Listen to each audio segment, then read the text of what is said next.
Hello, I'm Jonasz Rewińsk and you're watching Break the Fake. They make them, we break them, and tell you everything you need to know. Last week, the price of Russian Urals crude oil fell to $36.61 per barrel, its lowest level since March 2023.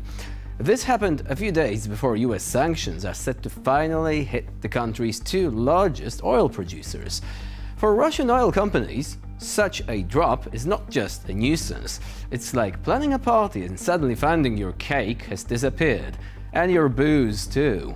Ouch.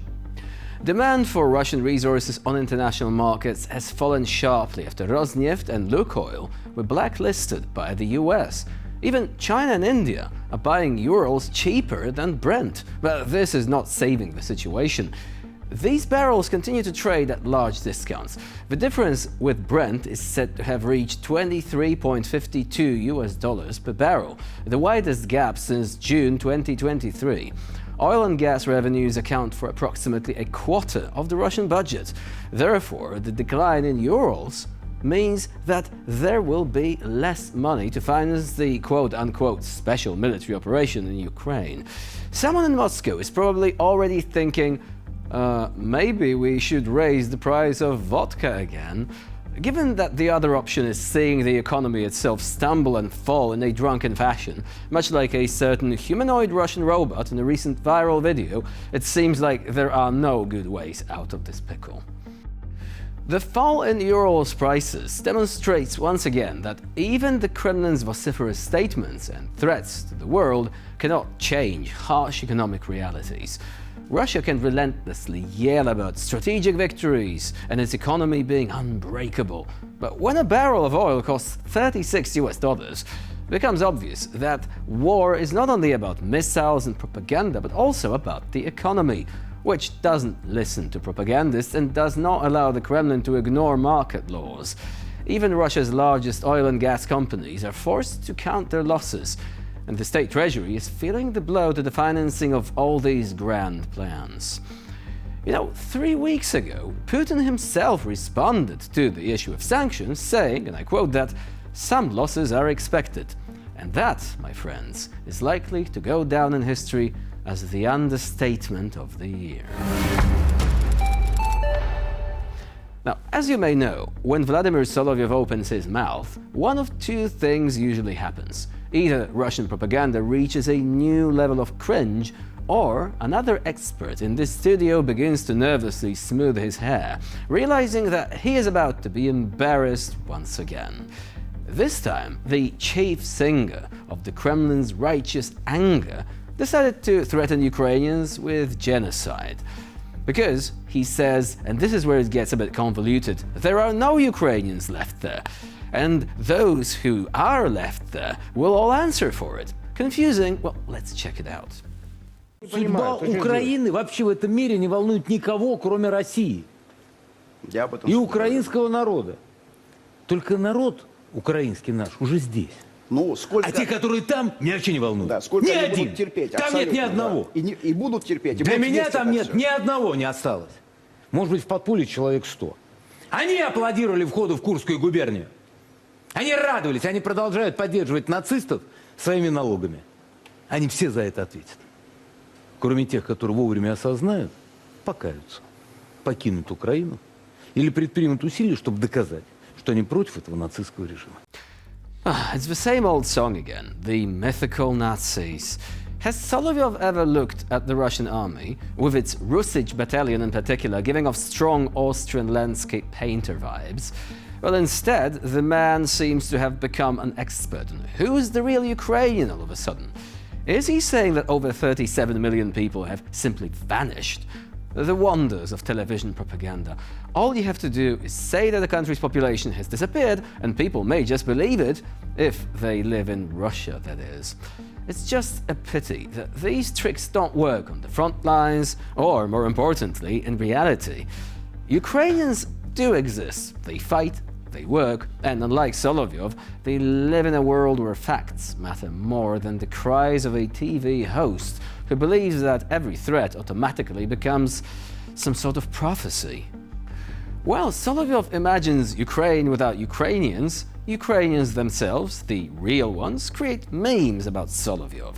Solovyov worrying about NATO that has surrounded him. Solovyov seeing Ukrainians, even in his refrigerator. Solovyov threatening the entire continent at once, a few times a week actually. Now, from the outside, it looks like someone gave Solovyov a microphone and unlimited access to the airwaves, and now it works in the genre of apocalyptic Kremlin propaganda. Now, Ukrainians have been, they are, and will continue to be. However, Solovyov's TV show will probably not. It will end someday, and the final episode will likely be aired not on Kremlin TV, but in a very well-known international court.